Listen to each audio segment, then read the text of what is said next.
welcome back to my channel. Today we have a very interesting video ahead of us. I wanted to do this video because I feel like there's some things we all need to leave behind in 2018, especially makeup related, because after all this is a beauty channel. So I'm gonna be sharing with you like 5, and mind you, I'm saying we because I made all these mistakes in 2018. So on one side of my face, I'm going to do the mistake, and then the trend we're ditching, and on the other side, I'm gonna do the better thing to do, or how I took this side of the face to this side of the face. Cool.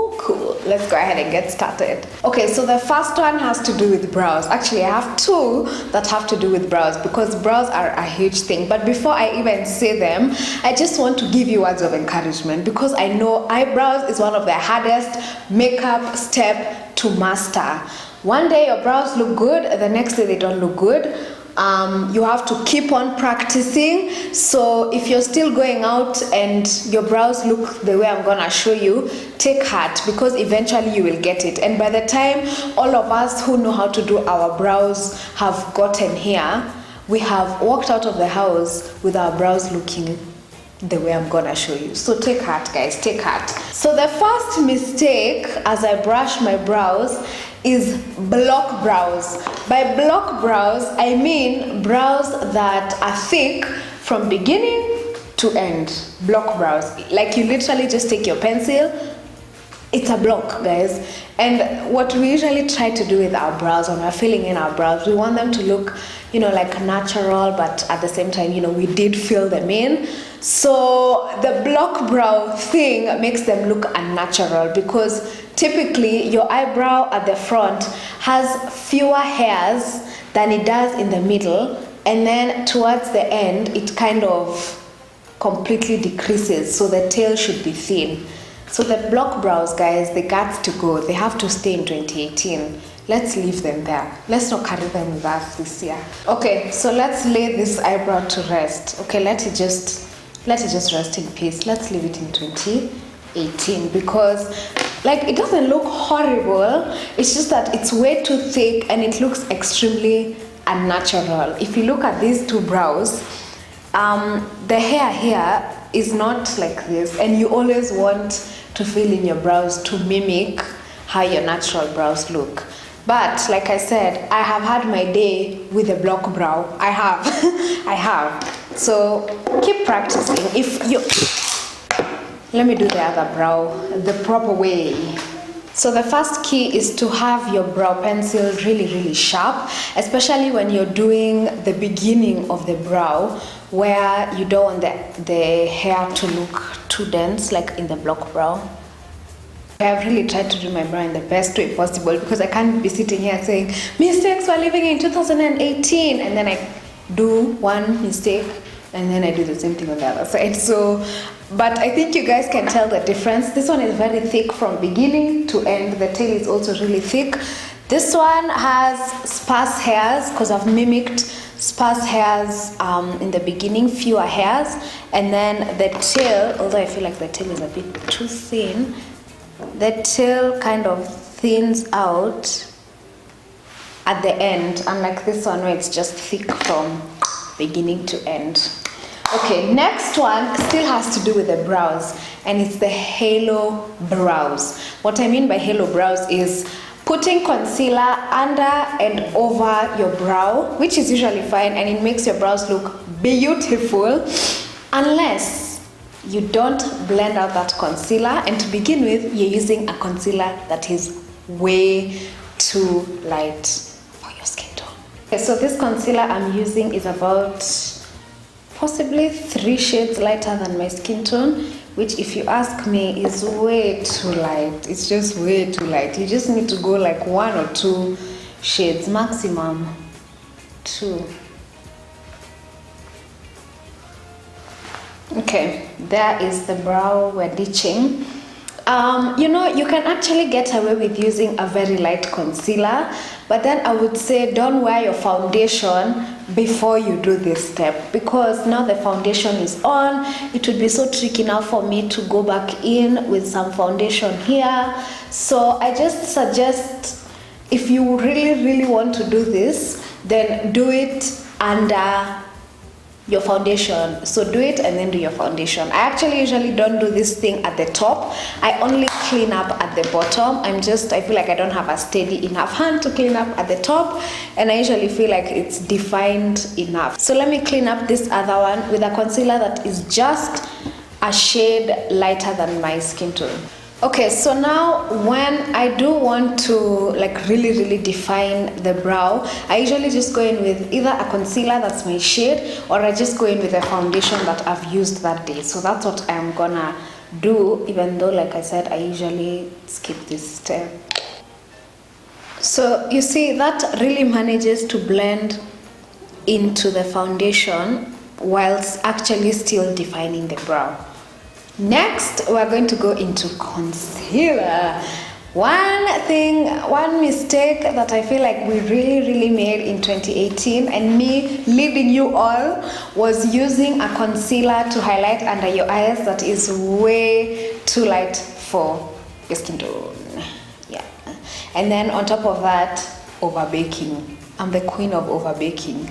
So this one I got a lot of shade for last year, and I have decided I'm ditching it this year. I'm going to be using a concealer 1 or 2 shades lighter than my skin tone, and not go 3 shades lighter. And I'm not gonna be baking for 5 minutes, or putting my setting powder and then going to, like, I don't know, make my bed, do my laundry, clean the house, clean my studio, reply to my emails, and then dust off my setting powder. We're not doing that in 2019. Okay, so this is what we have. I feel like it actually doesn't look as bad as I thought, but when I bake, then you guys will see what I mean, because this one is just, I think, about 1 shade lighter than my skin tone, and then when I'm going like for extra glam, I usually go 1 more shade lighter, but this one is about 3 shades lighter than my skin tone. So this can be really hard to pull off. I think it can be done, but it's extremely hard to pull off. Now this was me in 2018. I was piling on the setting powder like someone was paying me, and then I'll just leave it on there for a really long time. Let me show you what I'm gonna be doing in 2019. In 2019, I take a wet beauty blender, beauty sponge, and I press the powder into the concealer.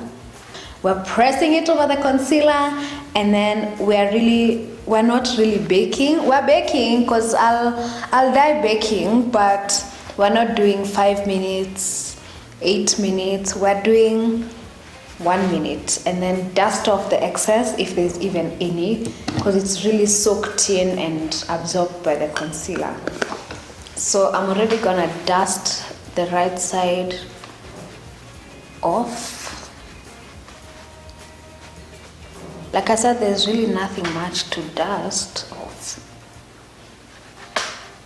but just in case there's any excess that wasn't absorbed, we're dusting it off. So what ends up happening with the side you bake too much, like even after you try to dust off the excess, you're still left with a very yellow and light color on your face, despite what you do. Okay, the next mistake we are saying bye-bye to this year is harsh contouring. Harsh contouring means it's just one line and you've really barely blended it out.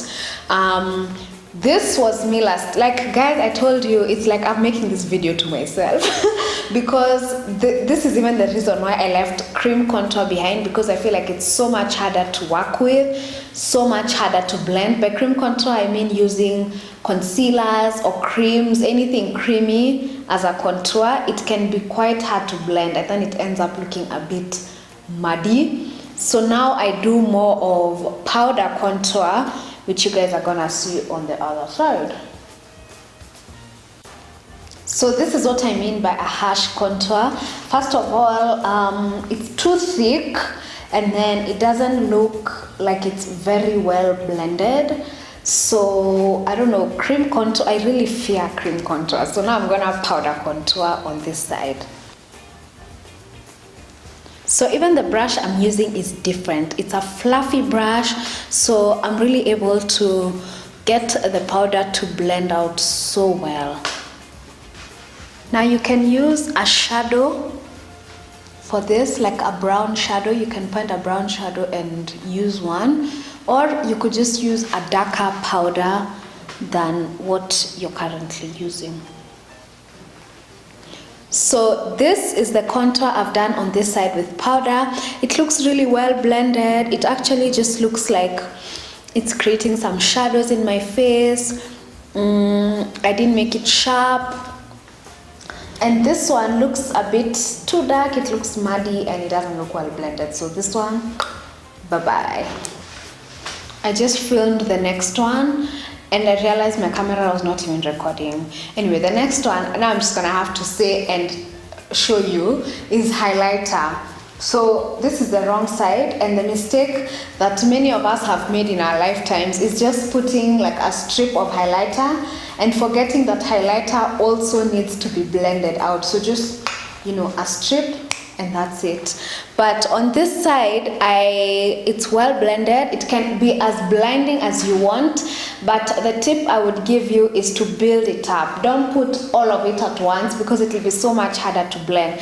Put a little bit at a time, keep blending, and then I think if you're a beginner especially, a brush like this can really go a long way because it just helps you apply the highlighter already in a blended way, so you don't even have to go in and blend.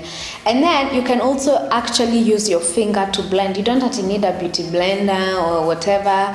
You could just go in with your finger to blend your highlighter so that it doesn't look like this, you know, contour, highlight, brow. No, we need everything to be one. Okay guys, that's it for this video. Please comment down below with some of the makeup mistakes you made last year, or even just makeup mistakes you've made in general that you have moved past or are planning to move past. Yeah, so hit the subscribe button in case you're not subscribed. Hit the notification bell because some of you guys are subscribed, but then you tell me that YouTube doesn't notify you. So to ensure that they always notify you, hit that notification bell. Then every time you post, you can be a part of my amazing notification gang. Thank you guys for watching. I'll see you in my next video.